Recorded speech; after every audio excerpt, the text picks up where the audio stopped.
un élément clé de la nouvelle gouvernance du sport au niveau territorial. Si l'agence définit les stratégies pour le développement des pratiques et la haute performance au niveau national, les conférences régionales du sport déploient ces stratégies au niveau régional en fonction des besoins locaux. Puis les conférences des financeurs du sport émettent un avis de validité et identifient les ressources et financements pour mener à bien ces projets locaux.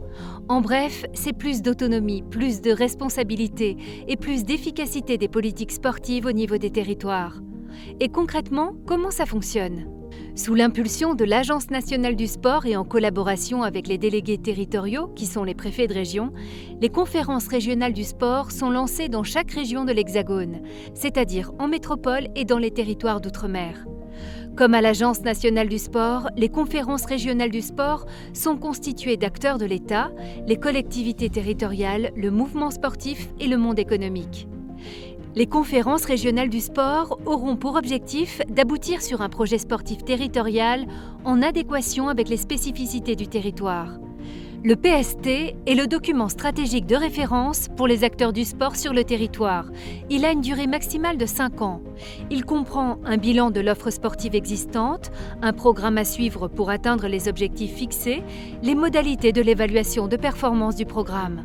Et ce PST pourra intervenir sur de nombreux aspects des politiques sportives, comme le sport pour tous, la lutte contre la discrimination, le sport de haut niveau, le bénévolat sportif, le sport professionnel, le handicap sportif, la réduction des inégalités d'accès et les équipements sportifs.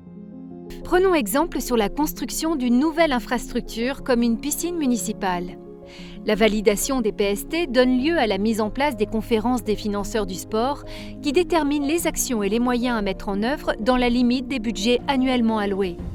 Concrètement, elles définissent des seuils de financement des projets d'investissement et de fonctionnement, donnent un avis sur la conformité des projets au regard du projet sportif territorial, identifient les ressources humaines et les moyens matériels qui pourraient être mobilisables pour chaque projet.